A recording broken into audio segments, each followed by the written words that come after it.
আপনাকে একটা গল্প শোনাচ্ছি। একদিন এক ব্যক্তি নিজের দ্বারে লিখে দিলেন, আজ আমি ভীষণ দুঃখী, আজ আমার সাথে কেউ দেখা করতে আসবেন না। কিছুক্ষণ পরে তার এক বন্ধু এলো, সে সেই লেখা পড়ল, তাও গিয়ে তার সাথে দেখা করল।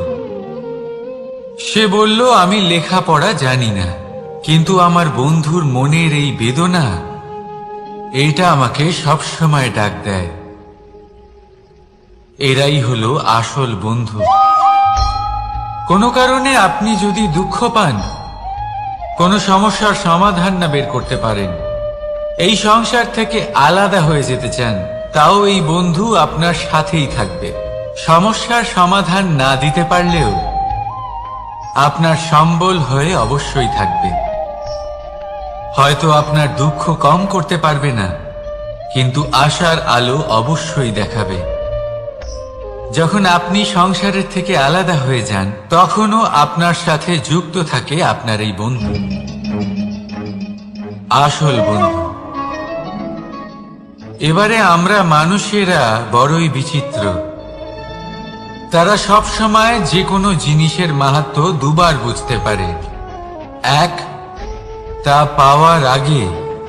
দুই, তা হারাবার পরে। এবারে ঠিক এরকমই আমাদের বন্ধুরাও হয়। যদি আজ আপনার বন্ধুরা আপনার সাথে থাকে, তাদের প্রতি কৃতজ্ঞ থাকুন, তাদের প্রসন্ন রাখুন, তাদের মাহাত্ম্য বুঝুন।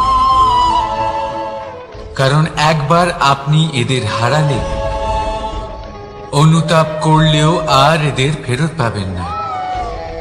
তাই ভালোবাসুন, বন্ধুত্ব বজায় রাখুন, আর আমার সাথে প্রসন্ন হয়ে বলুন, রাধা রাধা।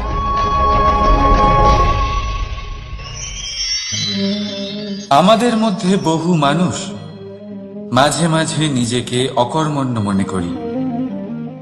ভেবে নিই যে এত চেষ্টা করার পরেও কিছুই পেলাম না, আর হয়তো পরেও কিছুই পাব না। আর সেই জন্য নিজের জীবনের সমস্ত বোঝা অন্য কারোর কাঁধে চাপিয়ে দিই, নিজের ওপরে বিশ্বাস হারিয়ে ফেলি। কেন বুঝতে পারেন না এই কথাটা? যে যতক্ষণ না পায়ে কোনো কাঁটা ফুটবে, ব্যক্তি কি করে বুঝতে পারবে যে এরপর থেকে নিচে তাকিয়ে চলতে হবে? সূর্যকে নিজে জ্বলতে হয় যাতে বাকিদের প্রকাশ দিতে পারে সে। রাতের অন্ধকারের সাথে লড়াই করার জন্য চন্দ্রিমাকে আকাশে একা উজ্জ্বল হতে হয়। নদী নিজের যাত্রা কি করে করে, নিজের পথ কি করে নির্মাণ করে? সে পাথরের সাথে লড়াই করে তা বানায়। যদি স্বয়ং আপনি নিজের সাহায্য করতে অক্ষম হন, তাহলে নিশ্চিতভাবে আপনার এই জীবন ব্যর্থ হয়ে যাবে। তাই মনে রাখবেন, এই সংসারে নিজের জীবনের ভার নিজের কাঁধেই বহন করতে হয়। অন্যের কাঁধের ওপর শুধুমাত্র পরলোক যাত্রা হয়। সেই জন্য এই সংসারে জীবিত সেই যে আত্মনির্ভর।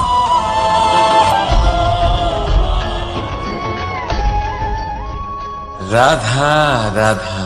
সময়, কথায় বলে সময়ের পূর্বে কিছুই হয় না। প্রতিটা ঘটনার একটা সময় থাকে। সময়ের আগে না সূর্যোদয় হয় আর না সূর্যাস্ত হয়। সময়ের পূর্বে গাছে না ফুল ফোটে না ফল ধরে। কিন্তু একটা কথা ভেবে দেখুন, যদি বর্ষা আসার আগে কৃষক ভূমিকে না প্রস্তুত করে, বীজ রোপণ না করে, তাহলে কি ফসল ফলবে? যদি কোনো যোদ্ধা যুদ্ধের পূর্বে নিজের অস্ত্রের ধার না দেয়, তাহলে সে যুদ্ধ কি করে লড়বে? এর মানে এটাই হলো যে সময় আপনার যখন আসার তখন অবশ্যই আসবে, কিন্তু ততক্ষণ এটাও গুরুত্বপূর্ণ যে আপনি নিজেকে তার জন্য তৈরি রাখুন। কারণ এই সুযোগ, এই কথাটা শুনতে যত ছোট, এটা আসেও ততটা কম সময়ের জন্য, তারপর চলেও যায়। এবার যদি সুযোগ আপনার হাতে আসে আর আপনি তার জন্য তৈরি না থাকেন, তাহলে আপনি সাফল্য কি করে পাবেন? তাই আপনি সঠিক সময়ের জন্য অপেক্ষা করুন, সেই সুযোগের জন্য অপেক্ষা করুন, কিন্তু ততক্ষণ নিজের চেষ্টার দ্বারা নিজেকে আরো সক্ষম করে তুলুন, কারণ সাফল্য আপনার জন্য অপেক্ষা করছে, শুধু আপনি তার জন্য তৈরি থাকুন। রাধা রাধা। কথা মানুষের পাওয়া সবচেয়ে অদ্ভুত উপহার। এই কথাই মানুষকে এই সংসারের সমস্ত প্রাণীর থেকে ভিন্ন করে তোলে, সংসারের সবচেয়ে উপরে নিয়ে যায়। এই কথার কারণেই আমরা একে অপরের সাথে ভাব আদান প্রদান করি। আমি আমার মনের ভাবনা অন্য কাউকে ব্যক্ত করতে পারি, অন্য কেউ তাদের ভাবনা আমাকে ব্যক্ত করতে পারে। এই কথাই আমাদের সবচেয়ে বড় ঢাল। এবারে দেখুন, আপনি নিশ্চয়ই লক্ষ্য করেছেন, কারোর কথা মধুর হলে লোকে তাকে ভালোবাসে, তাকে নিজের বন্ধু বানায়।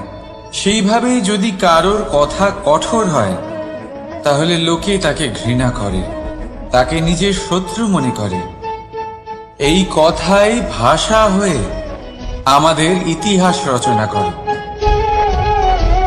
তবে আমরা কি সত্যি বাণীর বিষয়ে অতটাই ভাবি যতটা আমাদের ভাবা উচিত? ভেবে দেখুন, মানুষের কথা বলতে শিখতে কত সময় লাগে।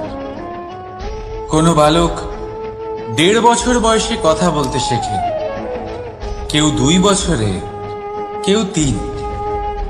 এবার দেখুন, মানুষ 1.5 বছর বয়সে কথা বলতে শিখে গেলেও তার কি বলা উচিত এটা সারা জীবনেও শিখতে পারে না। এর উপরে মনোনিবেশ করুন, এটা বোঝবার চেষ্টা করুন কি বলা উচিত। নিজের কথা শুদ্ধ করুন, নিজের কথা মধুর করুন, আর সেই মধুরতার সাথে আমার সঙ্গে বলুন, রাধা রাধা। এই লক্ষ্য আসলে কি? এই লক্ষ্য তাই যা আমরা পেতে চাই। এই সংসারে সুখী কে হয়? সুখী সেই যে তার লক্ষ্য পেয়ে গেছে। দুঃখী কে হয়? দুঃখী সেই যে তার লক্ষ্য এখনো পায়নি। এবারে প্রশ্ন এখন এটাই যে লক্ষ্য সবাই পেতে চায়, লক্ষ্য পাওয়ার জন্য সবাই প্রাণপণ চেষ্টাও করে, তাহলে সবাই তাদের লক্ষ্যে পৌঁছতে পারে না কেন? ঠিক আছে, কোথাও না কোথাও কিছু না কিছু কমতি থেকেই যায়, যাই বাধা থাক। আজকে আমি আপনাকে একটা উপায় বলবো এই লক্ষ্য পাওয়ার জন্য। একটা কাগজ নিন, তাতে একটা চিহ্ন বানান, সেটাই হবে আপনার লক্ষ্য। এবারে সেই লক্ষ্যে পৌঁছানোর একটা পথ বানান।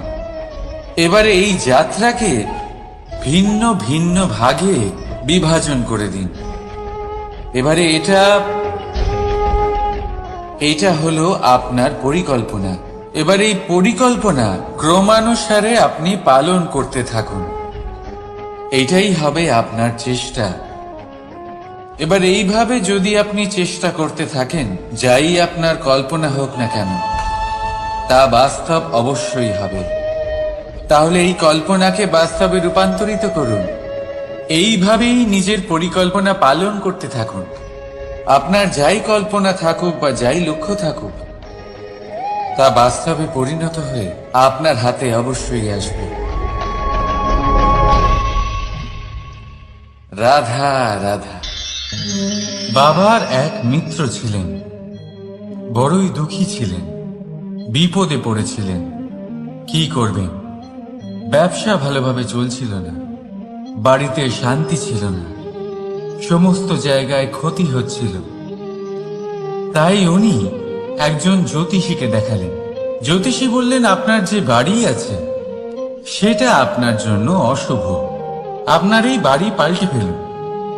উনি বাড়ি পাল্টে ফেললেন, তবুও ওনার সমস্যার সমাধান হলো না। তারপর একজন জ্ঞানী ব্যক্তি ওনাকে বললেন যে আপনার জামা কাপড়ের যে রং সেটা বিপদকে আমন্ত্রণ জানাচ্ছে, এই জামা কাপড়গুলিকে পাল্টে ফেলুন। উনি সেগুলো পাল্টে ফেললেন, তাও সমস্যার সমাধান হলো না। আবার একজন জ্ঞানী ব্যক্তি বললেন যে আপনার আশেপাশে যে মানুষজন রয়েছে তারা এটা চায় না যে আপনি সফল হন, তারা আপনার ক্ষতি চায়, তাদের সাথে সমস্ত সম্পর্ক ভেঙে ফেলুন।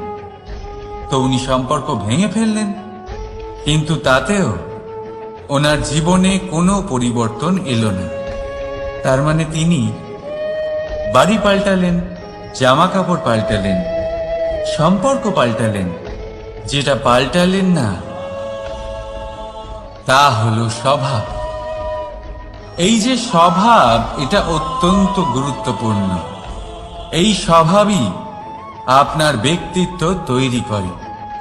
তাই নিজের স্বভাব শুধরে ফেলুন, তাতে ভালো পরিবর্তন আনুন, সবকিছু ভালোই হবে। রাধা রাধা। ক্রোধ। লোকে বলে যে এই ক্রোধ পাপেরই মূল, কিন্তু সত্যি কি এই ক্রোধ পাপের মূল? একটু ভেবে দেখুন, এই ক্রোধ বাস্তবে আসলে কি? এই ক্রোধ একটা অনুভূতি যা আপনার মধ্যে হঠাৎই অসীমিত তেজ সঞ্চালন করে। এবারে আমি আপনাকে কিছু উদাহরণ দিচ্ছি যাতে আপনি বুঝতে পারেন যে ক্রোধ আপনার জন্য ভালো কি না। যদি কারোর সাথে অন্যায় হয় আর এটা দেখে আপনার ক্রোধ হয়, আর এই ক্রোধ আপনাকে তার সাহায্য করতে প্রেরণা যোগায়, তাহলে এই ক্রোধ অবশ্যই ভালো। যদি কোথাও আপনি দেখেন যে কোনো নারীর উপরে অত্যাচার হচ্ছে আর সেটা দেখে আপনার ক্রোধ হয়, আর এই ক্রোধ আপনাকে তার সাহায্য করতে সাহস যোগায়, তাহলে এই ক্রোধ অবশ্যই ভালো। যদি এই সংসারে কোথাও আপনি কোনো অনৈতিক কাজ বা ছলনা দেখেন আর আপনার তাতে ক্রোধ না হয়, কিছুই অনুভব করেন না, তাহলে এটা কাপুরুষতা। তার মানে এটাই যে আপনি আপনার মনুষ্যত্ব হারিয়ে ফেলেছেন। তাই এটা বোঝার চেষ্টা করুন, আপনার ক্রোধের তেজের ব্যবহারের উপরে নির্ভরশীল হলো এই ক্রোধ আপনার জন্য পাপের সমান, নাকি এই ক্রোধ আপনার জন্য পুণ্যের স্থাপক। রাধা রাধা। মোহ। শাস্ত্রে লেখা আছে যে মোহ শুধু সেই ব্যক্তিকেই নয়, বরং সেই আরেক ব্যক্তিকেও বিনাশ করে দেয় যার ওপরে সেই মোহ আছে। এবারে লোকে কি করেন, এই শাস্ত্রে লেখা কথাগুলি শুধু শাব্দিক অর্থে নেন। এই মোহ, দেখুন, এটা শুভ হতে পারে, শুধু এর রূপ ভিন্ন ভিন্ন হয়, এটা ভালো করে বুঝতে হবে। এবারে মোহ যদি কোনো বস্তুর উপরে থাকে তাহলে তা লালসা হয়ে যায়। মোহ কোনো বিশেষ ব্যক্তির উপরে হয়ে গেলে তা প্রেম নয়, আকর্ষণ হয়ে যায়। মোহ কোনো চাহিদার উপরে হয়ে গেলে তা বাসনা হয়ে যায়। মোহ বিজয়ের উপরে হয়ে গেলে তা কুণ্ঠা হয়ে যায়। মোহ নিজের সংস্কৃতির উপরে হলে আপনাকে সংস্কৃতির রক্ষক বানায়। যদি এই মোহ নিজের গুণের উপরে হয় তাহলে সেই শিল্প দ্বারা আপনি এই সংসারে অদ্ভুত সব কাজ করতে পারবেন। এবারে এটা আপনার উপরে নির্ভরশীল যে এই মোহকে আপনি সৃজনের আধার বানাতে চাইবেন নাকি বিনাশের অস্ত্র বানাতে চাইবেন? ভেবে দেখুন, সিদ্ধান্ত আপনার। রাধা রাধা।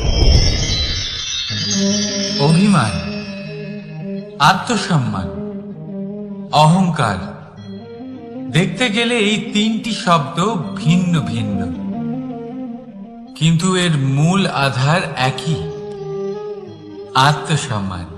এবার যদি কথা বলি আপনার শরীরের, আপনার সংস্কৃতি, আপনার সম্পর্কে,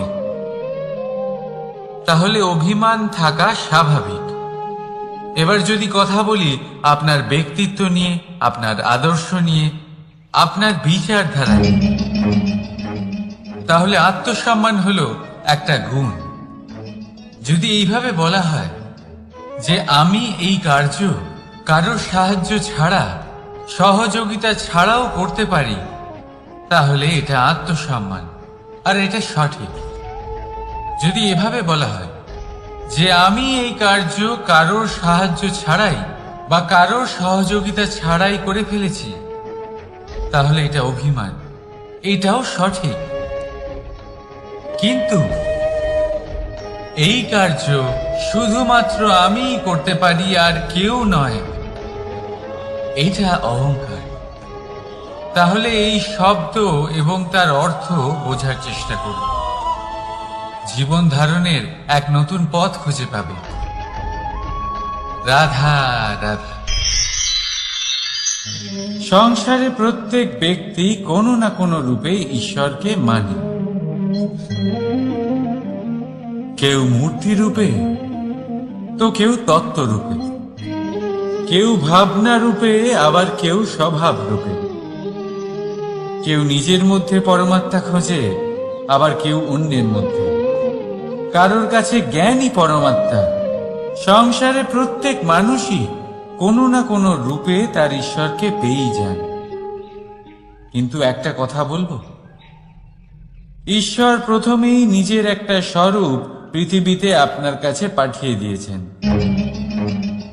সেই স্বরূপ হল আপনার মাতা, আপনার মা। সেই মা যিনি আপনাকে জন্ম দিয়েছেন, আপনাকে বাঁচতে শিখিয়েছেন, আপনাকে সংস্কার দিয়েছেন। যদি আপনি কখনো কোনো অনুচিত পথে অগ্রসর হয়েছেন, তখন তিরস্কার করে আপনাকে সঠিক পথে এনেছেন। যদি আপনি এই সংসারে অসফল হয়েছেন, তখন তার আঁচলের উষ্ণতা দিয়ে আপনাকে আশ্বাস জুগিয়েছেন। সেই সমস্ত কাজ করেন এই মা, যা ঈশ্বরও করেন। সেই জন্য মনে রাখবেন যে এই সংসারে আপনার সবচেয়ে প্রথম ঈশ্বর যদি কেউ থাকে, তাহলে তা আপনার মা। প্রত্যেক প্রতিমাতেই ঈশ্বর নাই থাকতে পারে, কিন্তু প্রত্যেক মায়ের মধ্যে ঈশ্বর অবশ্যই থাকে। রাধা রাধা। আপনি নিশ্চয়ই দেখে থাকবেন যে প্রদীপের নিচে অন্ধকার থাকে। যে প্রদীপ সংসারকে আলোকিত করে, সেই প্রদীপের নিচেই অন্ধকার। এবারে অনেক মানুষ আছে যারা এই বিষয়টা এইভাবে দেখে যে ব্যক্তি নিজের সমস্যার সমাধান করতে পারে না, আর গোটা সংসারকে উপদেশ দেয়। কিন্তু এটা দেখার আরো একটা দৃষ্টিভঙ্গি আছে, আর সেটা হচ্ছে যে স্বয়ং জ্বলে সংসারকে আলোকিত শুধু সেই করতে পারে যা রাধার বড়ই শীতল হয়। এই সংসারের পথপ্রদর্শক সেই হতে পারে, এই সংসারকে দিশা সেই দেখাতে পারে যার মধ্যে সন্তোষ আর ধৈর্য শক্তি আছে। এবারে দেখুন, এটা অত্যন্ত গুরুত্বপূর্ণ বিষয় যে বিবেক তখনই কাজ করে যখন মন শান্ত থাকে, যখন মন শীতল থাকে। তাই যদি আপনি এই জীবনে কোনো বড় কর্ম করতে চান, তাহলে সর্বপ্রথম আপনার এই মনকে, এই বিবেককে, এই হৃদয়কে, এই আধারকে, এই ভূমিকে শীতল রাখতে শিখুন। ধৈর্য ধরুন, সংসারে এমন কিছু নেই যা আপনি করতে পারবেন না। রাধা রাধা। এই প্রদীপ দেখতে পাচ্ছেন আপনি, নিজেও জ্বলে আর এই বাতিকেও জ্বালিয়ে রাখে, আর এই সংসারকে প্রদান করে প্রকাশ।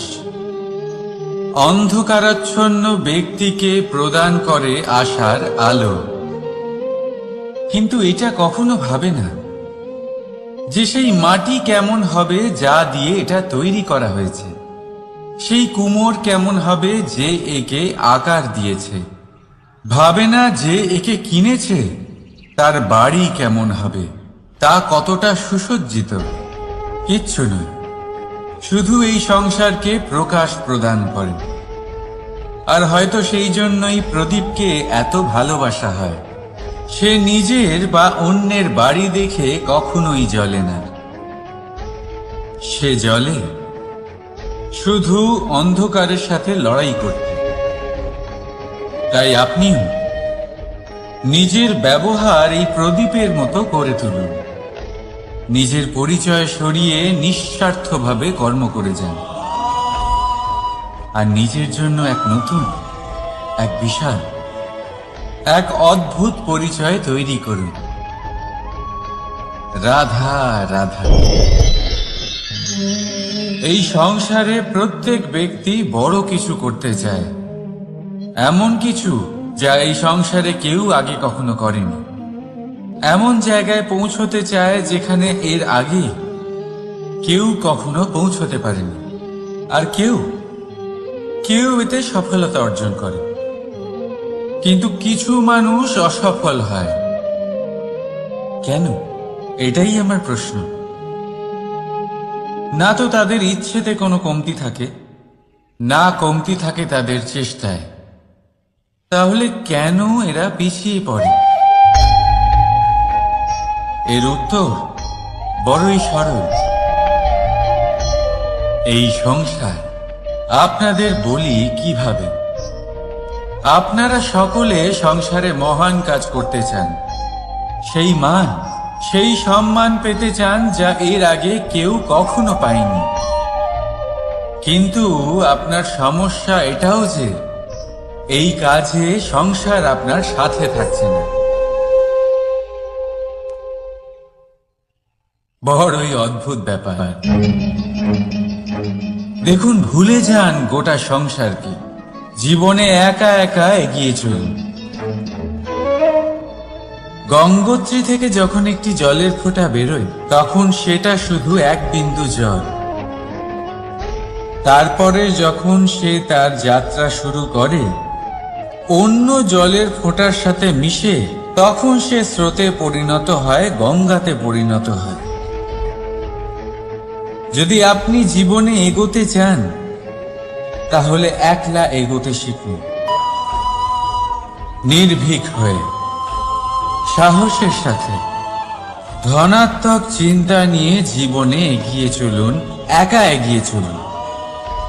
আর দেখবেন সেই মান, সেই সম্মান আপনার জন্যই অপেক্ষা করে আছে। রাধা রাধা। কর্ম। মানুষ সর্বদা কর্ম করতে থাকে, আর এই কর্মের জন্যই সে মান, সম্মান, ধন, প্রতিষ্ঠা লাভ করে। এবার মানুষ সবসময় চেষ্টা করে যাতে সে ভালো কর্ম করে যায়। তাহলে আপনাকে বলি, শুধু ভালো কর্ম করাই আবশ্যক নয়, তার থেকে বেশি জরুরি হলো এই খারাপ কর্মকে বোঝা আর তার থেকে দূরে থাকা। কারণ যখনই আপনি কোনো সঠিক কাজ করেন বা ভালো কাজ করেন, কেউ তা মনে রাখে না। কিন্তু এই সংসারে বিষয়টা হলো এরকম, আপনি একটা খারাপ কর্ম করুন আর সেটা সবার মনে থাকে। এই খারাপ কর্ম কাজলের এক কৌটোর মতো হয়। আপনি যতই চেষ্টা করুন বাঁচিয়ে ব্যবহার করার, কিন্তু এই কালিমা কোথাও না কোথাও অবশ্যই লেগে থাকে। সেই জন্য জীবনে ভালো কর্ম অবশ্যই করুন, কিন্তু তার থেকেও বেশি জরুরি হলো এই খারাপ কর্মের থেকে দূরত্ব বজায় রাখা। আর এটা অবশ্যই করব। রাধা রাধা। সংসারে সমস্ত জায়গায় এই ব্যবসা চলতে থাকে। কিছু পাওয়ার জন্য কিছু দিতে হয়, লাভের জন্য কিছু বিনিয়োগ করতে হয়। যদি কারোর অনুভূতি জানতে হয়, তাহলে নিজের অনুভূতিকে ব্যয় করতেই হবে। এবার দেখুন না, কারোর আসল চেহারা যদি জানতে হয়, তাকে স্বাধীনতা দিয়ে দেখুন। যদি কারোর মনের শুদ্ধতা জানতে হয়, তাহলে তাকে ঋণ দিন। যদি কারোর গুণ জানতে হয়, তাহলে তার সাথে একসঙ্গে বসে ভোজন করুন। যদি কারোর ধৈর্যের পরীক্ষা নিতে হয়, তাহলে তাকে তার প্রিয় কাজ করতে বারণ করে দেখুন। যদি কারোর ভালো দিক জানতে হয়, তাহলে তার থেকে পরামর্শ নিয়ে দেখুন। এক অনুভূতির বদলে অন্য এক অনুভূতি বিনিময় করতে হয়। কিন্তু এই সংসারে একটাই এমন অনুভূতি আছে, যেটা দেখার জন্য, যেটা পাওয়ার জন্য আপনাকেও ঠিক সেই অনুভূতিটাই দিতে হবে। আর সেটা হলো প্রেম।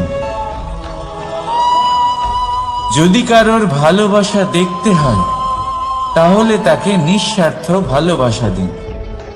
যদি কারোর থেকে ভালোবাসা পেতে চান, তাহলে তাকে নিঃস্বার্থ পরিশুদ্ধ ভালোবাসা দিন। রাধা রাধা।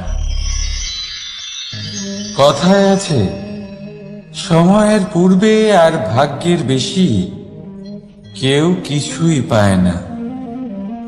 এবার এর মানে কি এটাই যে আপনি শুধুমাত্র সময়ের অপেক্ষা করবেন, সবকিছু নিজের ভাগ্যের ওপর আর কপালের উপরে ছেড়ে দেবেন, নিজে কিছুই করবেন না? যদি আপনি এরকম করেন, তাহলে আপনি একটা বস্তু অবশ্যই পাবেন: নিরাশা, অসফলতা। এবারে আপনি বলবেন, যদি সবকিছুই ভাগ্য আর সময়ের ওপরে নির্ভরশীল হয়, তাহলে আমরা কি বা করতে পারি? করতে পারেন চেষ্টা, পরিশ্রম। এই চেষ্টাই আপনার জীবনে সেই সময়কে আপনার কাছে টেনে নিয়ে আসে, সেই সময়ে যার অপেক্ষা আপনি করছেন। আর এই ভাগ্য তার সামনেই নত হয় যে সর্বদা পরিশ্রম করতে থাকে। রাধা রাধা। এই পদ্ম ফুল দেখতে পাচ্ছেন? এর অভ্যেস হলো জলস্তরের ওপরে ভাসা। সেই জন্য জলাশয়ের জলস্তর যখন বৃদ্ধি পায়, এই যে ফুলের কাণ্ড দেখছেন, সেটাও বাড়তে থাকে, যাতে এই ফুল জলস্তরের উপরে থাকে। কিন্তু যখন সেই জলাশয়ে জলস্তর নামতে থাকে, সেই কাণ্ড নিজেকে ছোট করতে পারে না, আর এই ফুল নিজের ভারে নিজেই ভেঙে পড়ে। এবার এটা আমাদের সাথেও হয়। সময়ের সাথে আমরা জীবনে যত সাফল্য পাই, আমাদের জীবনের স্তর বাড়তে থাকে। আর যখন আমাদের সংস্থান কমতে থাকে, আমরা সেই জীবন স্তর ছাড়তে পারি না, আর শেষ পর্যন্ত সেই জীবন স্তরের কারণেই ভারাক্রান্ত হয়ে শেষ হয়ে যায়। সেই জন্য যদি কিছু রাখতে হয় তাহলে তা হলো দৃষ্টিভঙ্গি। সাধারণভাবে জীবন যাপন করতে শিখুন। সময়ের চক্রও আপনাকে মাত দিতে পারবে না। রাধা রাধা।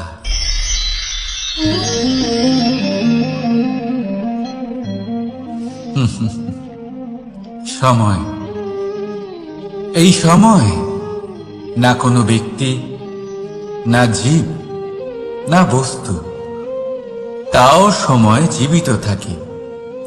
এই সময়ে না জল, না অগ্নি, আর না বায়ু, কিন্তু তাও আমাদের জীবনের আধার এই সময়। দেখতে গেলে মানুষ এই সময়ের হাতের খেলনা। কখনো আমাদের সময় ভালো হয়, আবার কখনো খারাপ। কেউ সময় আসার প্রতীক্ষা করে, আবার কেউ সময় যাওয়ার প্রতীক্ষা করে, কিন্তু এই সময় কারোর হাতে ধরা দেয় না। এই সময় যা কেউ দেখতে পায় না, এটা সবাইকে সব কিছু দেখিয়ে যায়। দেখিয়ে যায় যে আপনকে আর পরকে, আমাদের শুভাকাঙ্ক্ষীকে আর ক্ষতিকে যায়, আমাদের মিত্রকে আর আমাদের শত্রুকে। এই সময় আপনাকে দেখায় যে আপনি কতটা শক্তিশালী। সেই সময় আপনাকে দেখিয়ে যাবে আপনি কতটা দুর্বল। এই সময় সব কিছু দেখিয়ে যায়। তাই এই সময় যা এতটা শক্তিশালী, তা আমরা নষ্ট কেন করি? ভেবে দেখুন। এবারে উঠুন আর এই সময়ের সম্পূর্ণ ব্যবহার করুন। এই সময়ের সদ্ব্যবহার করুন, কারণ এই সময়কে ব্যবহার করাটাই আপনার হাতে রয়েছে, আর কিচ্ছু না। আর এই সময় একবার বয়ে গেলে তখন যাই করুন না কেন, কখনো ফেরত আসবে না। সময়ের সদ্ব্যবহার করুন আর সবার মধ্যে আনন্দ ছড়ান। আর আসুন আমার সাথে ভালোবেসে বলুন, রাধা রাধা।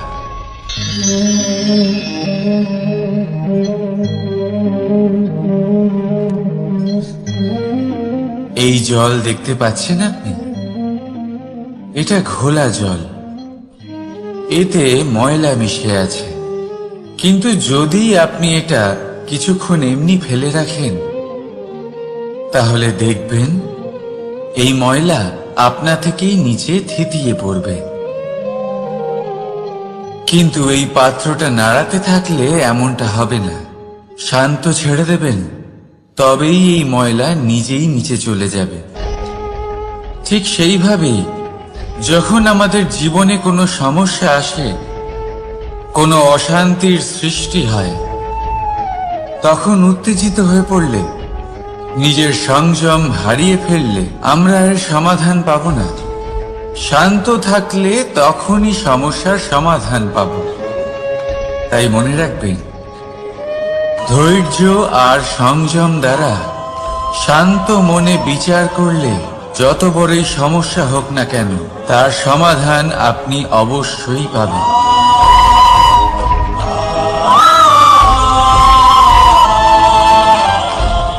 কারণ অশান্তির সমাধান শুধুমাত্র শান্তি। রাধা রাধা। প্রজাপতি আকাশে উড়ে বেড়ায়, সে সুন্দর ফুলের রস আস্বাদন করে, উন্মুক্ত উড়ে বেড়ায়, কিন্তু তারও বিপদ কম কিছু নেই। যেমন হলো পতঙ্গ, জন্তু। এই প্রজাপতিকে নিজের আহার করে নেয়, তাকে এদের থেকে সাবধানে থাকতে হয়। সত্য হলো এটাই যে এই প্রজাপতি ততদিনই সুরক্ষিত থাকে যতদিন এদের পাখনা বৃদ্ধি পায় না। যখন এরা এদের খোলসের মধ্যে থাকে, যখন না কারো দৃষ্টি এদের উপর পড়ে আর না কোনো শত্রু এদের আঘাত করতে পারে, কিন্তু তখন তারা বন্ধ থাকে, অবিচল নিশ্চল থাকে।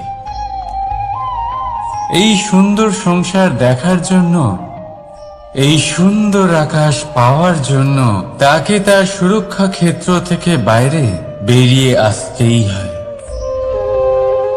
আর এটাই জীবনের নিয়ম।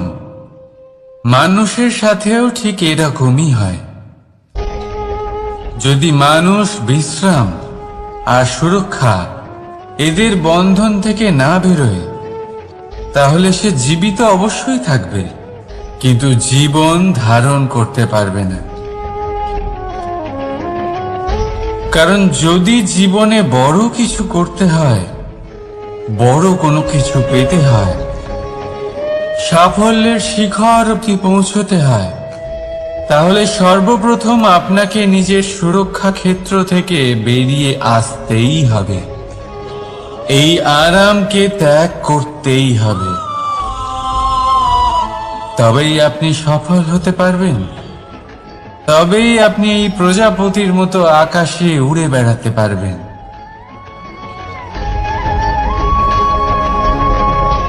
রাধা রাধা। কখনো ভেবে দেখেছেন আমরা জিহ্বার সাথে সাথে কান কেন পেয়েছি?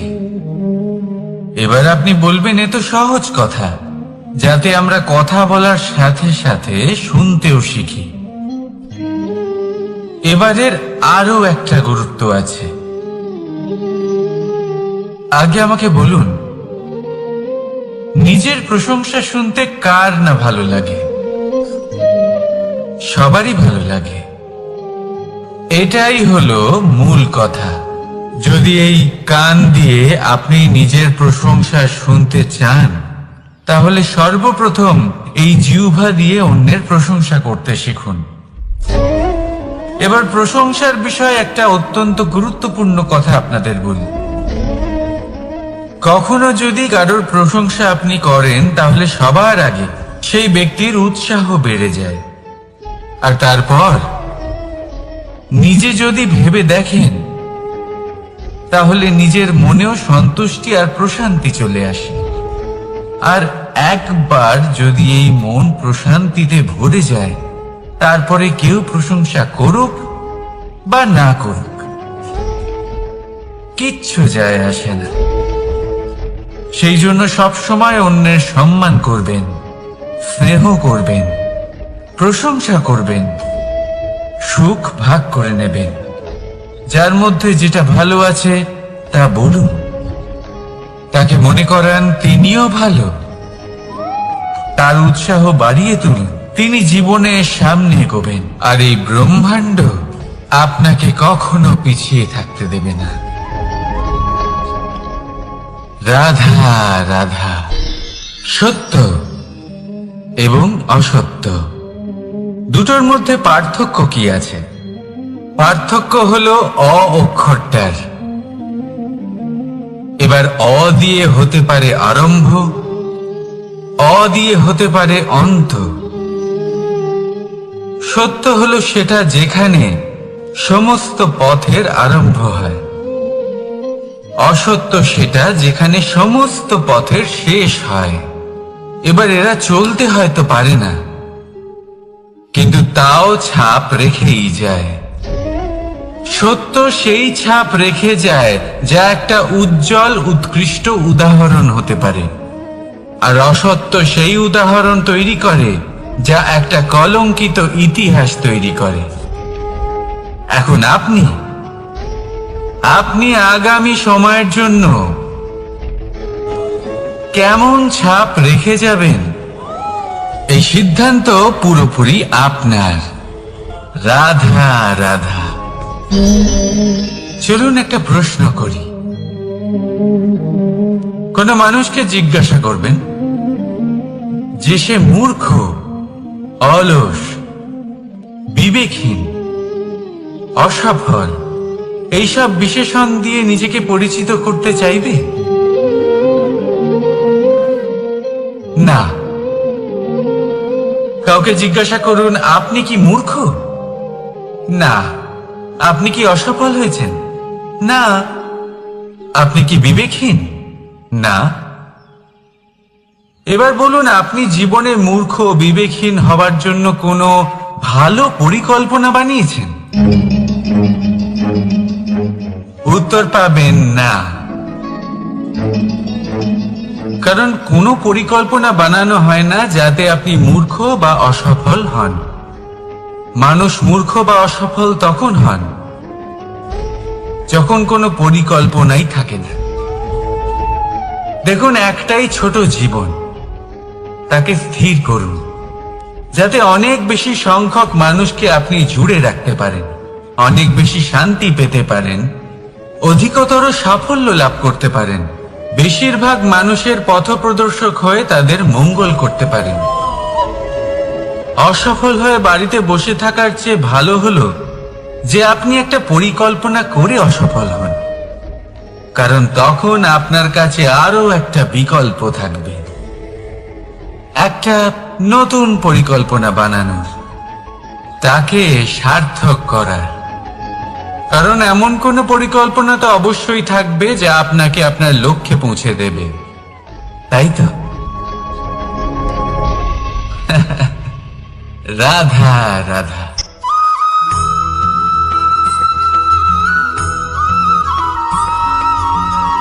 কেউ বলে জীবন খুব ক্ষণস্থায়ী, কেউ বলে জীবন হলো একটা সুন্দর স্বপ্নের মতো, আবার কেউ বলবে জীবন হলো এক কঠোর সত্য। কিন্তু জীবন আসলে কি? জীবন হলো আপনারই প্রতিবিম্ব, একটা দর্পণ। অর্থাৎ আপনি জীবনকে সেইভাবেই পাবেন যেরকম আপনি নিজেকে প্রতিপন্ন করবেন। যদি আপনি দর্পণের দিকে তাকিয়ে হাসেন, তাহলে আপনি সামনে হাসি মুখী দেখতে পাবেন। এবার যদি আপনি গম্ভীর হয়ে থাকেন, তাহলে আপনি একজন রুষ্ট ব্যক্তি দেখতে পাবেন। শেষে সবথেকে বেশি গুরুত্বপূর্ণ হলো আপনার চেষ্টা। আপনাকে সবসময় চেষ্টা করতে হবে যাতে আপনি নিজেকে প্রসন্ন এবং ইতিবাচক মনোভাবে রাখেন। এটা হলো আপনারই উত্তরদায়িত্ব, তাকে পালন করুন। এই মনকে প্রসন্ন রাখুন, এই সংসারকে সুন্দর বলে মনে হবে। আর এই মন প্রসন্ন হয়ে বলবে, রাধা রাধা।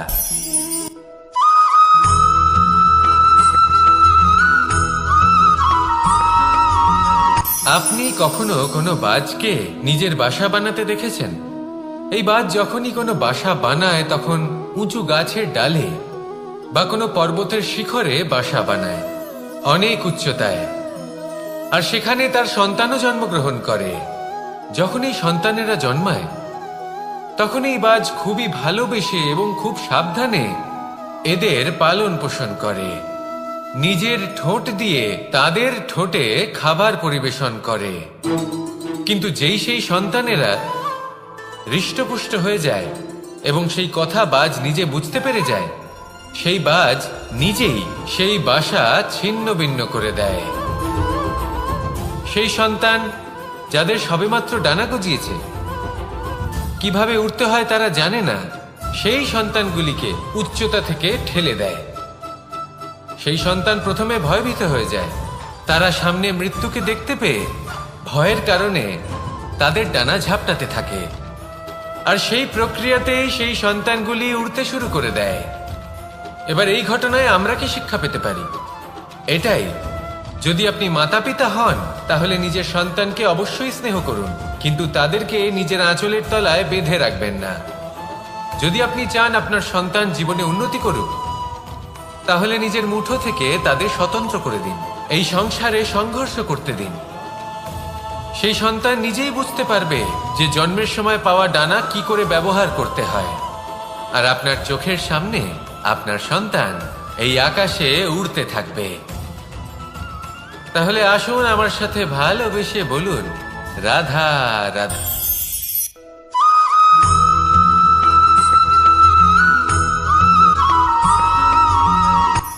এই সংসারে সাফল্য লাভ করার জন্য জ্ঞানের প্রয়োজন হয়, পরিশ্রমের প্রয়োজন হয়, দৃঢ় নিষ্ঠার প্রয়োজন হয়, নিরন্তর চেষ্টা করা প্রয়োজনীয়। কিন্তু আরো কিছু আছে যা অত্যন্ত প্রয়োজনীয় এবং গুরুত্বপূর্ণ।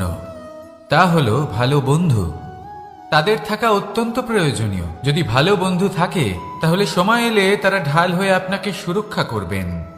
সময় এলে অস্ত্রের মতো শত্রুকে সংহারও করবেন। যদি তিনি জ্ঞানী হন, তাদের মধ্যে সদ্গুণ থাকে, তাহলে এই সব গুণ আপনার মধ্যেও প্রবেশ করবে। তাহলে সাফল্যের জন্য ভালো বন্ধু পাওয়া অত্যন্ত প্রয়োজনীয়। কিন্তু শুধু বন্ধু কেন, ভালো শত্রুও থাকা প্রয়োজনীয়। এবার আপনি ভাববেন, আমি কি বললাম? যদি আপনার জীবনেও ভালো অর্থাৎ শক্তিশালী শত্রু থাকে, তাহলে আপনিও শক্তিশালী হতে থাকবেন। এই শত্রু আপনাকে প্রেরিত করবে আরো বেশি শক্তিশালী হয়ে ওঠার। কখনো কোনো হরিণকে দেখুন, তীব্র গতিতে দৌড়তে থাকে। কেন তীব্র গতিতে দৌড়য়? এই কারণে নয় যে কোথাও তার জন্য মধুর ঘাস অপেক্ষা করে রয়েছে, না। সে এই কারণে তীব্র গতিতে দৌড়য় কারণ সেটা না করলে তার পেছনে একটি সিংহ আছে যে ওকে নিজের ভোজন করে ফেলবে। তাই জীবনে বিপদ, সংকট, এই সব কিছুও হলো অত্যন্ত গুরুত্বপূর্ণ। তার সম্মুখীন হতে শিখুন আর আমার সাথে ভালোবেসে বলুন, রাধা রাধা।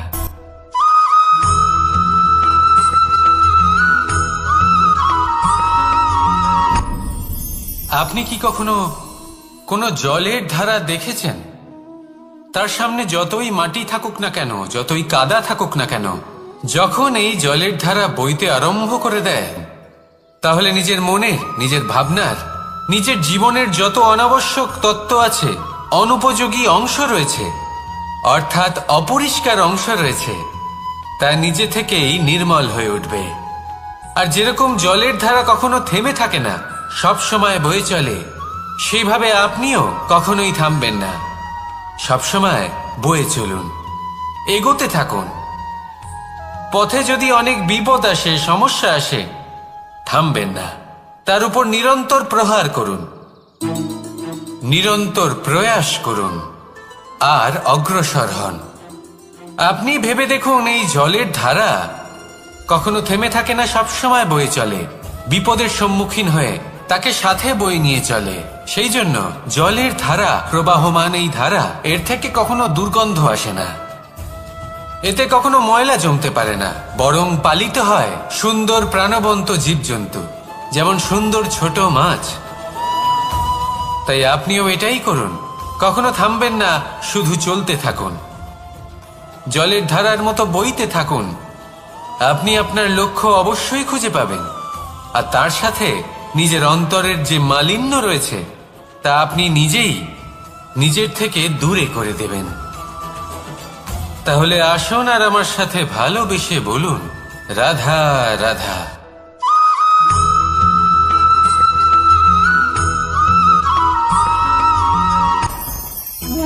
ভোজন। এবার ভোজন সংগ্রহ করার জন্য মানুষ কি না করেন, সব সময় চেষ্টা করতে থাকেন।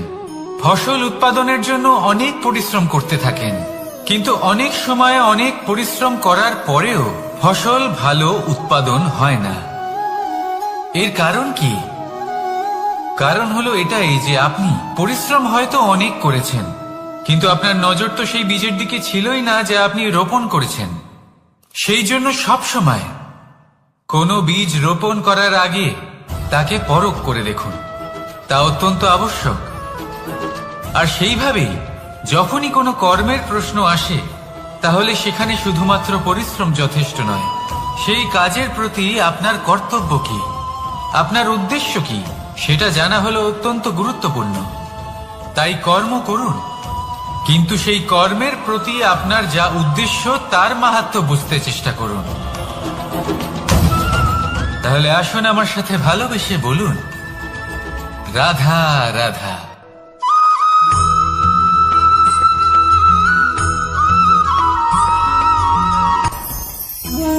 ভোজন। এবার ভোজন সংগ্রহ করার জন্য মানুষ কি না করেন, সব সময় চেষ্টা করতে থাকেন। ফসল উৎপাদনের জন্য অনেক পরিশ্রম করতে থাকেন, কিন্তু অনেক সময় অনেক পরিশ্রম করার পরেও ফসল ভালো উৎপাদন হয় না। এর কারণ কি? কারণ হলো এটাই যে আপনি পরিশ্রম হয়তো অনেক করেছেন, কিন্তু আপনার নজর তো সেই বীজের দিকে ছিলই না যা আপনি রোপণ করেছেন। সেই জন্য সব সময় কোনো বীজ রোপণ করার আগে তাকে পরখ করে দেখুন, তা অত্যন্ত আবশ্যক। আর সেইভাবেই যখনই কোনো কর্মের প্রশ্ন আসে, তাহলে সেখানে শুধুমাত্র পরিশ্রম যথেষ্ট নয়, সেই কাজের প্রতি আপনার কর্তব্য কি, আপনার উদ্দেশ্য কি, সেটা জানা হলো অত্যন্ত গুরুত্বপূর্ণ। তাই কর্ম করুন, কিন্তু সেই কর্মের প্রতি আপনার যা উদ্দেশ্য তার মাহাত্ম্য বুঝতে চেষ্টা করুন। তাহলে আসুন আমার সাথে ভালোবেসে বলুন, রাধা রাধা।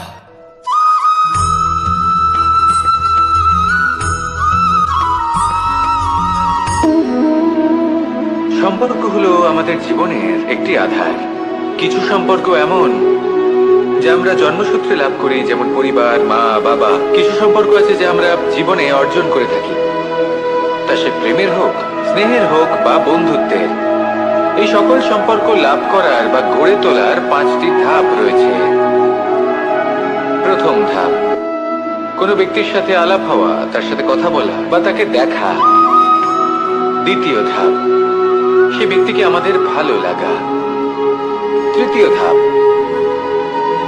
আমাদের এটা চাইতে শুরু করা যে জীবনে এই ব্যক্তি যেন আমাদের বন্ধু হন, আমাদের জীবনে থাকেন, বা আমাদের কাউকে ভালোবেসে ফেলা। আর এটা আমাদের ভাবা বা চাওয়া যে সেই ব্যক্তি যেন আজীবন আমার সাথে থাকেন, আমার জীবনে আমার সাথী হয়ে।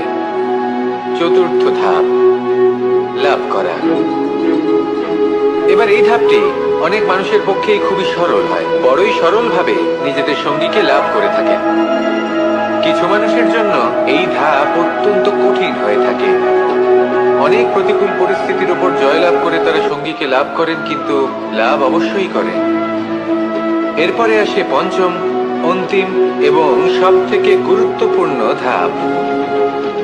সেটা হলো সেই সম্পর্ক পালন করা। এটা হলো এমন এক বিষয় যা প্রত্যেক মানুষের শেখা উচিত। যদি ব্যক্তি নিজের জীবনে সম্পর্ক রক্ষা করতে শিখে যান, তবে প্রত্যেক সম্পর্ক তার জীবনকে স্বর্গ করে তুলবে। আসুন আর আমার সাথে ভালোবেসে বলুন, রাধা রাধা।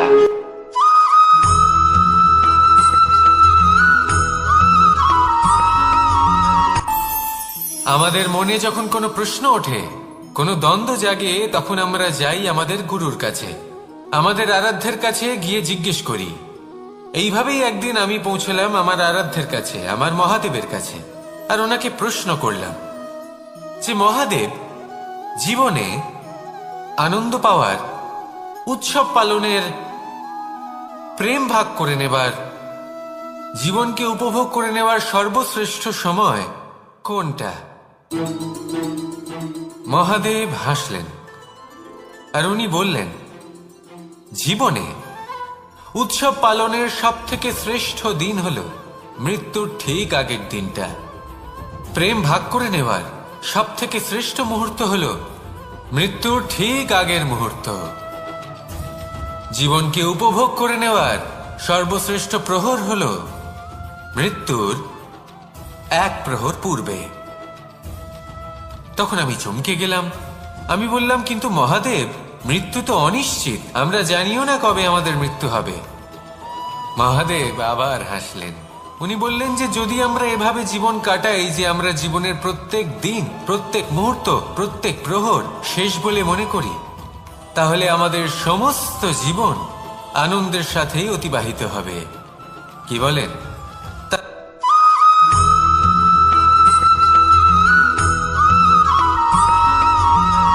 এই সংসারে কোনো বস্তু হোক বা ব্যক্তি হোক, তার একার গুরুত্ব কিন্তু খুব বেশি নয়। একটা উদাহরণ হিসেবে বৃষ্টির ফোঁটাকে ভেবে দেখুন। যদি একটি বৃষ্টির ফোঁটা হয় তাহলে তার খুব বেশি গুরুত্ব থাকে না, কিন্তু যখন সহস্র বৃষ্টির ফোঁটা মেঘের মধ্যে দিয়ে ঝরে পড়ে, তখন সেটা বর্ষার রূপ ধারণ করে। সেই বর্ষা যা এই প্রকৃতিকে শান্ত করে। সেইভাবেই পাথরের ছোট টুকরো, তার খুব বেশি গুরুত্ব থাকে না, কিন্তু যখন অসংখ্য পাথরের টুকরো একত্রিত হয় তখন তা পর্বতের আকার ধারণ করে। সেইভাবেই কিছু মানুষ যখন একত্রিত হন তখন তৈরি হয় পরিবার, কিছু পরিবার যখন একত্রিত হয় তখন তৈরি হয় সমাজ, যখন অনেক সংখ্যক সমাজ একত্রিত হয় তখন তৈরি হয় রাজ্য। এবার এই রাজ্যের সব থেকে গুরুত্বপূর্ণ ব্যক্তি হতে পারেন রাজা, কিন্তু তাও সেই রাজা একা কিছু করতে পারেন না। যুদ্ধ লড়ার সময় তারও নিজের সৈন্যদলকে প্রয়োজন পড়ে। কিন্তু এই সংসারে এমন একজন ব্যক্তি আছেন যিনি একাই সব কাজ করতে থাকেন, এবং সেই ব্যক্তি হলেন মা। আমাদের জীবনে একজন পিতার ভূমিকা কিন্তু নিঃসন্দেহে অমূল্য, কিন্তু আমাদের সকলের জীবনে যে ভূমিকা একজন মায়ের তা অন্য কারোর থাকে না। একজন মা একাই সন্তানকে বড় করতে পারেন, সংস্কারী করে তুলতে পারেন, তার জন্য পরিশ্রম করেন। আর এত কিছু কাজ করার পরেও তার কাজের জন্য তিনি প্রশংসা অবশ্য পান না। উল্টে যদি সেই সন্তান অনুচিত পথে চালিত হয়, অনুচিত কর্ম করে, তখন সেই মাকেই অপবাদের পাত্র হয়ে উঠতে হয়। আমাদের জীবনে মায়ের যোগদান কতটা সেটা বুঝুন। আপনাকে বড় করে তোলার জন্য উনি কতটা পরিশ্রম করেছেন সেটা বুঝুন। আজ থেকে, এখন থেকে, এই মুহূর্ত থেকে মাকে সম্মান করতে শিখুন। যখন সময় পাবেন, যখন সুযোগ হবে, তখন তার প্রশংসা করুন, ওনারও ভালো লাগবে। আর মায়ের এই মমতার জন্য, তার এই ভূমিকার জন্য আসুন সবাই মিলে আমরা তাকে প্রণাম করি, আর সকলে মিলে ভালোবেসে বলি, রাধা রাধা।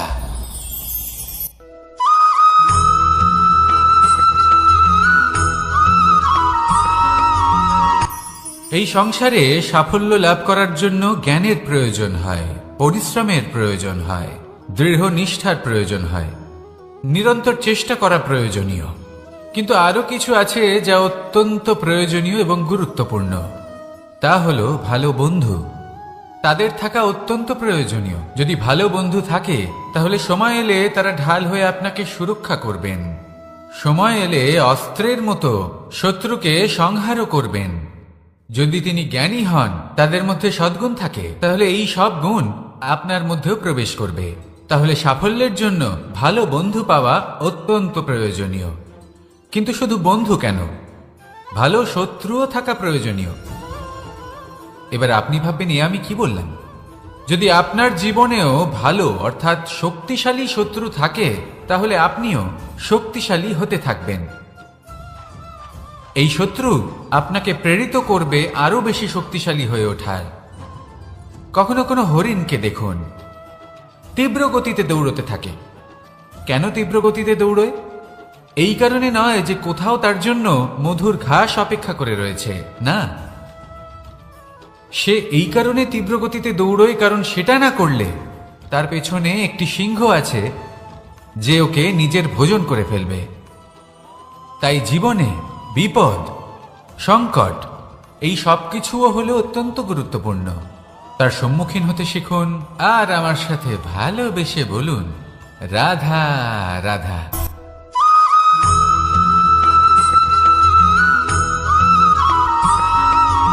কথায় আছে, প্রত্যেক পুত্র তার পিতার প্রতিচ্ছবি হয়, আর সমস্ত প্রতিচ্ছবি চায় যেন সে তার অস্তিত্ব প্রাপ্ত করতে পারে।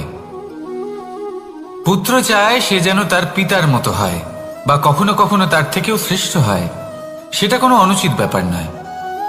অনুচিত তখন হয় যখন পুত্র নিজের পিতার মতো হবার স্বপ্ন পূরণ করতে গিয়ে বা তার থেকেও শ্রেষ্ঠ হওয়ার স্বপ্ন পূরণে অনুচিত পথের আশ্রয় নেয়। কারণ তারপরে সে তার পিতার গুণগুলি আত্মসাৎ করতে চায় না। সে শুধুই এটা চায় যে সংসারের চোখে যেন আমি শ্রেষ্ঠ প্রমাণিত হই। এটা অনুচিত। সংসারে এমন অনেক মানুষ আছেন যারা এই কারণে শ্রেষ্ঠ হবার চেষ্টা করেন যাতে তার পরিবারের, তার পিতার সম্মান বৃদ্ধি পায়। এমনও মানুষ থাকেন, আর এটাই হলো পার্থক্য উদ্দেশ্যের। মনে রাখবেন, যদি আপনার উদ্দেশ্য শুভ হয় তাহলে পথও শুভ হবে। যদি আপনার উদ্দেশ্য অশুভ হয় তাহলে পথও অশুভ হবে। তাহলে নিজের পিতার মতো হবার চেষ্টা অবশ্যই করুন, তার থেকেও শ্রেষ্ঠ হওয়ার চেষ্টা অবশ্যই করুন, কিন্তু মনে রাখবেন আপনার সংকল্প আর আপনার উদ্দেশ্য এই দুই শুভ হওয়া উচিত। তাহলে আসুন আর আমার সাথে ভালোবেসে বলুন, রাধা রাধা।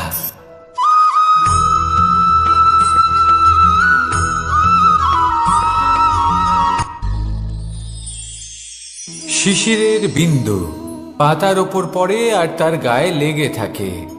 পাতা তাকে শুষে নিতে পারে না আর শেষ পর্যন্ত সে ঝরে পড়ে যায়। অন্যদিকে রয়েছে মেঘ এবং চাতক। এদের মধ্যে অনেক দূরত্ব থাকে। মেঘ থাকে আকাশে আর চাতক থাকে ধরিত্রীতে। কিন্তু যখন এই মেঘ থেকে বৃষ্টি ঝরে পড়ে, এই চাতক কিন্তু সেই জলই পান করে, নয়তো সে তৃষ্ণার্ত থেকে যায়। এবার অন্যদিকে দেখলাম শিশির বিন্দু আর পাতার এই সম্পর্ক। এরা খুব কাছাকাছি থাকে, ঘনিষ্ঠও থাকে। অন্যদিকে রয়েছে মেঘ এবং চাতকের সম্পর্ক, যাদের মধ্যে অনেক দূরত্ব থাকা সত্ত্বেও তারা খুব ঘনিষ্ঠ, তাই না? এই সারমর্ম খুব সরল।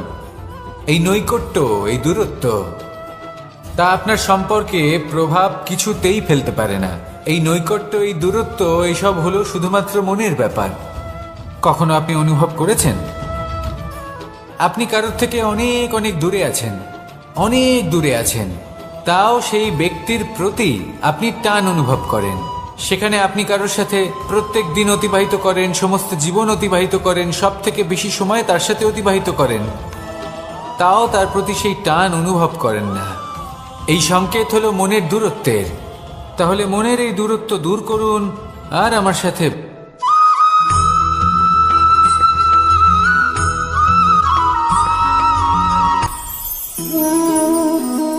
শক্তি এক অত্যন্ত বিচিত্র বস্তু, বা বলতে পারেন অনুভূতি।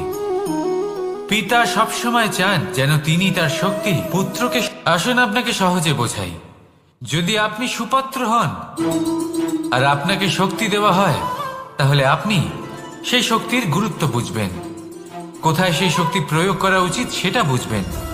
আর এটা যেহেতু অর্জন করা শক্তি হবে, সেই শক্তির অপব্যবহার হবে না।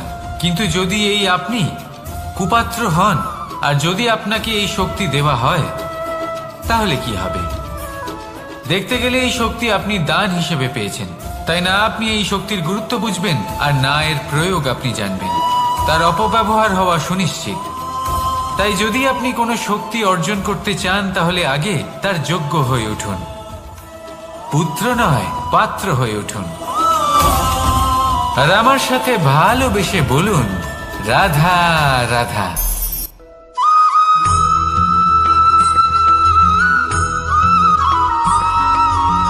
ভালোই, শুধু ওনাদের কঠোর ব্যবহার দেখলে আমরা একটু ভয় পেয়ে যাই। এবার ওনাদের এই কঠোর ব্যবহার আমাদের ভালো না লাগলেও অত্যন্ত আবশ্যক, কারণ মাতার থেকে আমরা যে শক্তি লাভ করি তা যেন নিয়ন্ত্রণ হারিয়ে বিধ্বংসী না হয়ে ওঠে। আমরা যেন কোনো কুপথে না চলে যাই, আমরা কখনো যেন দোষ না করে ফেলি। শুধু সেই জন্য পিতা এবং গুরু একটু কঠোর হয়ে ওঠেন, এবং ওনাদের এই কঠোর আচরণ ভবিষ্যতে গিয়ে আমরা অবশ্যই বুঝতে পারি। জীবনে কিছু বছর আমরা এগিয়ে যাই আর তারপর আমরা বুঝতে পারি যে বাবা এবং গুরু আমাদের যথেষ্ট ভালোবাসতেন, কিন্তু ওনাদের ভালোবাসার বহিঃপ্রকাশ আলাদা। প্রয়োজনীয় হলো এটা দেখার, এটা বোঝার যে শুরু থেকে আমাদের প্রতি ওনাদের আচরণ কেমন ছিল। ওনাদের কঠোর হওয়ার পেছনে ওনাদের ভালোবাসাটা বোঝার চেষ্টা করুন, ওনাদের চিন্তাটা বোঝার চেষ্টা করুন, ওনাদের পথপ্রদর্শনের আড়ালে আপনার ভবিষ্যতের জন্য যে পরিকল্পনা ওনারা করেছেন সেটা বোঝার চেষ্টা করুন। তখন আপনারা বুঝতে পারবেন ওনাদের ভালোবাসাকে। আপনার মনের মধ্যে আপনা থেকেই ওনাদের প্রতি সম্মান জেগে উঠবে। নিজের পিতা এবং নিজের গুরু এই দুজনের প্রতি কৃতজ্ঞতা প্রকাশ করুন আর আমার সাথে ভালোবেসে বলুন, রাধা রাধা।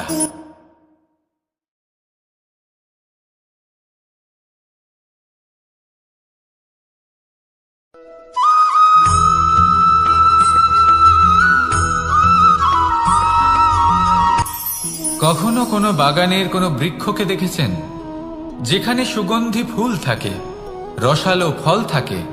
তখন মন প্রফুল্ল হয়ে ওঠে, মন থেকে সেই বৃক্ষের প্রতি ভালোবাসা জন্মায়। কিন্তু যিনি বাগানের মালিক, শুধুমাত্র তিনিই জানেন যে কিভাবে এই বৃক্ষকে আগলে রাখতে হয়, কিভাবে তার পরিচর্যা করলে এতে সুন্দর সুগন্ধি ফুল হবে, রসালো ফল হবে। কখনো কখনো প্রয়োজনের থেকে বেশি রোদ পেলে এই বৃক্ষগুলি শুকিয়ে যায়, প্রয়োজনের থেকে কম রোদ পেলেও এই বৃক্ষ কিন্তু শুকিয়ে যায়। প্রয়োজনের থেকে কম জল যদি পায়, এই বৃক্ষ শুকিয়ে যেতে পারে। প্রয়োজনের থেকে অতিরিক্ত জল যদি পায়, তখনও এই বৃক্ষের শিকড়গুলি নষ্ট হয়ে যেতে পারে। এবার এটাই কিন্তু আমাদের সংসারের সাথেও হয়। আমাদের সংসারের সকল প্রতিভাশালী ব্যক্তি, যেমন লেখক, বিচারক, প্রবক্তা, যোদ্ধা, এদের সবার ক্ষেত্রে এই কথাটাই প্রযোজ্য। যদি বেশি প্রশংসা করা হয়, তাহলেও এরা হারিয়ে যাবেন। প্রয়োজনের থেকে বেশি যদি নিন্দা করা হয়, তখনও তারা নত হয়ে পড়বেন।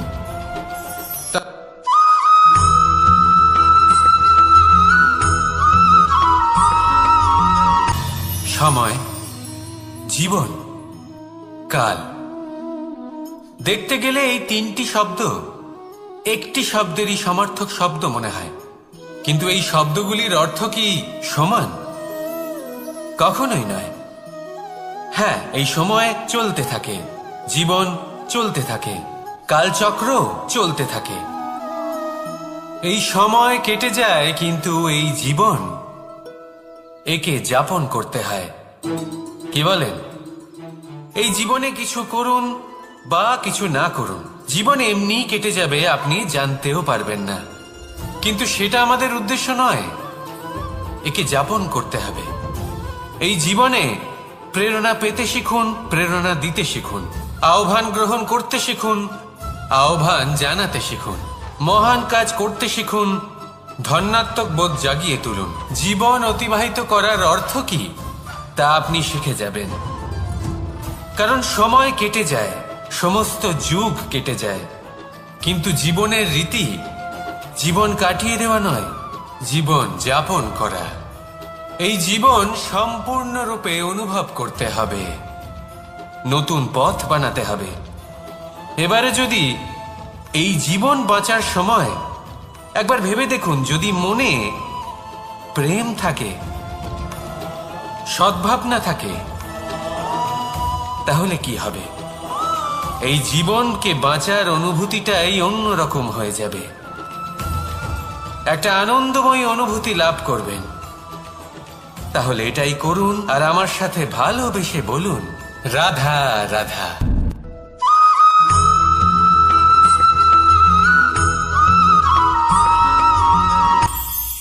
এটা হলো ধান গাছ। এর থেকে যে চাল উৎপন্ন হয় তা মানুষ গ্রহণ করেন। আর এটা কি? এ হলো জংলি ঘাস। একবার ভেবে দেখুন, যদি এই জংলি ঘাস ধান গাছের আশেপাশে থাকে, তাহলে কি হবে? ধান উৎপন্ন হতে পারবে? তা উৎকৃষ্ট হতে পারবে? আমরা কি তা গ্রহণ করতে পারবো? কখনোই নয়। এই জংলি ঘাস ধানকে নষ্ট করে দেবে, কিন্তু নিজে জীবিত থাকবে। এটাই হলো আজকের শিক্ষা।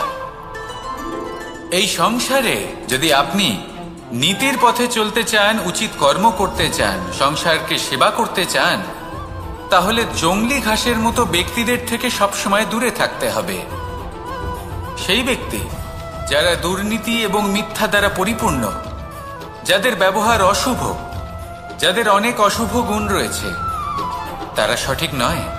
সেই সকল ব্যক্তি যাদের চরিত্র অত্যন্ত দুষ্ট হয়, তারা হয় শুভ চরিত্রের ব্যক্তিকে একদম নষ্ট করে দেয়, নয় নিজের মতো বানিয়ে তোলে। তাই যদি আপনি নীতির পথে চলতে চান, এই সংসারের জন্য শুভ কর্ম করতে চান, তাহলে সেই সঙ্গ লাভ করুন যে সঙ্গ জ্ঞানে পরিপূর্ণ, যাদের মধ্যে অনেক গুণ আছে, যাদের থেকে প্রতিদিন কিছু শিখতে পারবেন। এমন ব্যক্তির সাথে জীবন অতিবাহিত করুন, দুরাচারীদের থেকে দূরে থাকুন।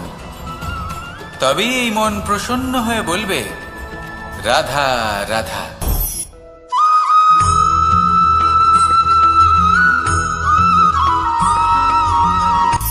সূচের শেষে একটি ছিদ্র থাকে যার দ্বারা আমরা এই সুতো পরাতে পারি, আর তারপর সূচের সাহায্যে এই সুতো দিয়ে বস্ত্র সেলাই করা যায়। কিন্তু যদি সুতোটা সোজা করে ধরা না হয় তাহলে সূচে কখনো এই সুতো পরানোই সম্ভব নয়। যদি এতে কোনো গিঁট পড়ে তখন তা কখনোই এই ছিদ্র দ্বারা প্রবেশ করা সম্ভব নয়। ঠিক এইভাবেই যদি আপনি কারোর জীবনে প্রবেশ করতে চান, কারোর অন্তরে প্রবেশ করতে চান, তাহলে আপনাকেও সহজ থাকতে হবে। এতে কোনো গিঁট থাকলে চলবে না, অর্থাৎ মনে যাতে কোনো মালিন্য না থাকে, যেন কোনো কুচিন্তা না থাকে। যদি এসব থাকে তাহলে আপনি কখনো কারোর জীবনে প্রবেশ করতে পারবেন না। আর যদি কোনোভাবে আপনি প্রবেশ করেও যান তাহলে তার মনে ঘর করতে পারবেন না। নিজেকে এই সুতোর মতন করে তুলুন, সহজ। মনে যেন কোনো কুচিন্তা না থাকে, সবার প্রতি যেন সদ্ভাবনা থাকে, শুভ চিন্তা থাকে। এমনটা করতে থাকুন। এমন একটা দিন আসবে যেদিন এই সমস্ত সংসারের ব্যক্তির মনে আপনি বাস করবেন, আর তখন এই মন প্রসন্ন হয়ে বলবে, রাধা রাধা।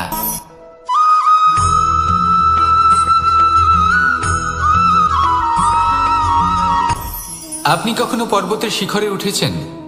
আপনি দেখতে পাবেন পর্বতের পদতলে প্রচুর সুন্দর ফুল রয়েছে, সবুজ বনানী রয়েছে।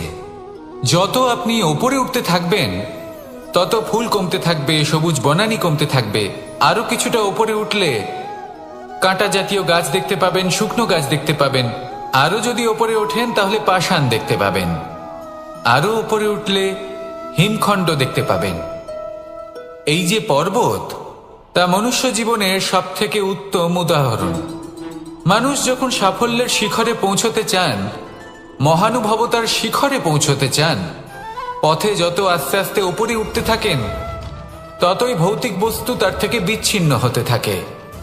যদি তিনি সেই ভৌতিক বস্তুগুলি ত্যাগ না করতে পারেন তাহলে কখনোই সেই স্থানে পৌঁছতে পারবেন না।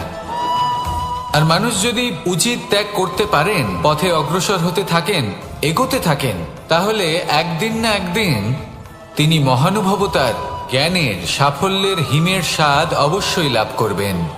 মনে রাখবেন, মানব জীবনে ত্যাগ হলো অত্যন্ত গুরুত্বপূর্ণ অংশ। আসুন আমার সাথে ভালোবেসে বলুন, রাধা রাধা।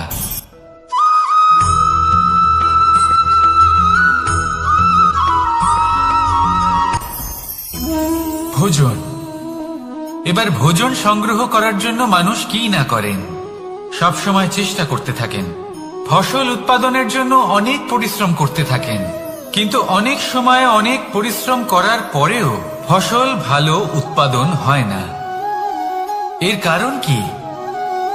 কারণ হলো এটাই যে আপনি পরিশ্রম হয়তো অনেক করেছেন, কিন্তু আপনার নজর তো সেই বীজের দিকে ছিলই না যা আপনি রোপণ করেছেন। সেই জন্য সব সময় কোনো বীজ রোপণ করার আগে তাকে পরখ করে দেখুন, তা অত্যন্ত আবশ্যক। আর সেইভাবেই যখনই কোনো কর্মের প্রশ্ন আসে তাহলে সেখানে শুধুমাত্র পরিশ্রম যথেষ্ট নয়। সেই কাজের প্রতি আপনার কর্তব্য কি, আপনার উদ্দেশ্য কি, সেটা জানা হলো অত্যন্ত গুরুত্বপূর্ণ। তাই কর্ম করুন, কিন্তু সেই কর্মের প্রতি আপনার যা উদ্দেশ্য তার মাহাত্ম্য বুঝতে চেষ্টা করুন। তাহলে আসুন আমার সাথে ভালোবেসে বলুন, রাধা রাধা।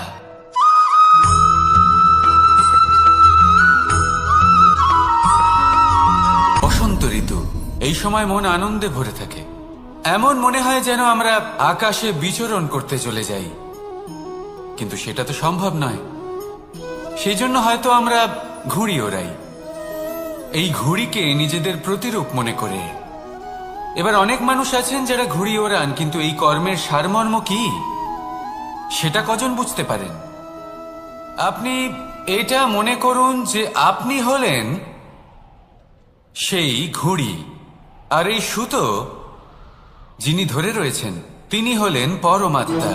আর এই সুতো যেখান থেকে শুরু হয় সেই লাটাই হলো আমাদের কর্মচক্র। এবার আপনি নিজেই অনুমান করুন যে এই উড়ান কার ওপর নির্ভরশীল, পরমাত্মার ওপর আর আপনার কর্মের ওপর। যদি পরমাত্মা আপনার হাত ধরে থাকেন, আপনার সাথে থাকেন, যদি আপনি শুভ কর্ম করতে থাকেন, আপনি এই আকাশে উড়তে থাকবেন। কিন্তু কোথাও কোথাও যদি পরমাত্মার সাথে এই বন্ধন ছিন্ন হয়, আপনার কর্মচক্র খারাপ হয়ে যায় বা থেমে যায়, তাহলে আপনার এই ঘুড়ি কেটে যাবে আর দূরে কোনো গাছের ডালে গিয়ে আটকে যাবে। তাই শুধুমাত্র ঘুড়ি ওড়াবেন না, তার থেকে শিখুন, পরমাত্মার সাহচর্যে থাকুন, সবসময় শুভ কর্ম করতে থাকুন আর সবসময় এই আকাশে উড়তে থাকুন। আসুন আর আমার সাথে ভালোবেসে বলুন, রাধা।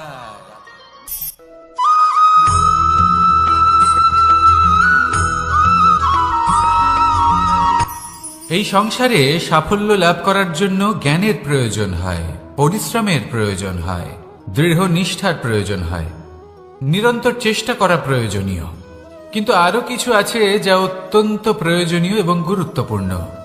তা হলো ভালো বন্ধু। তাদের থাকা অত্যন্ত প্রয়োজনীয়। যদি ভালো বন্ধু থাকে তাহলে সময় এলে তারা ঢাল হয়ে আপনাকে সুরক্ষা করবেন। সময় এলে অস্ত্রের মতো শত্রুকে সংহারও করবেন। যদি তিনি জ্ঞানী হন, তাদের মধ্যে সদ্গুণ থাকে, তাহলে এই সব গুণ আপনার মধ্যেও প্রবেশ করবে। তাহলে সাফল্যের জন্য ভালো বন্ধু পাওয়া অত্যন্ত প্রয়োজনীয়। কিন্তু শুধু বন্ধু কেন, ভালো শত্রুও থাকা প্রয়োজনীয়। এবার আপনি ভাববেন, আমি কি বললাম? যদি আপনার জীবনেও ভালো অর্থাৎ শক্তিশালী শত্রু থাকে, তাহলে আপনিও শক্তিশালী হতে থাকবেন।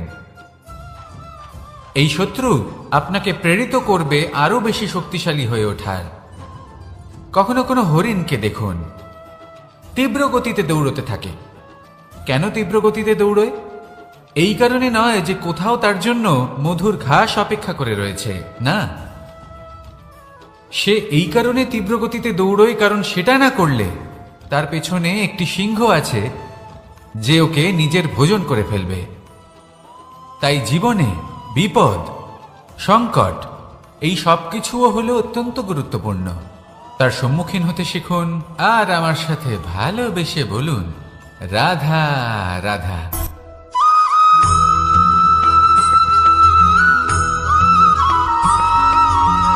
ভালো, শুধু ওনাদের কঠোর ব্যবহার দেখলে আমরা একটু ভয় পেয়ে যাই।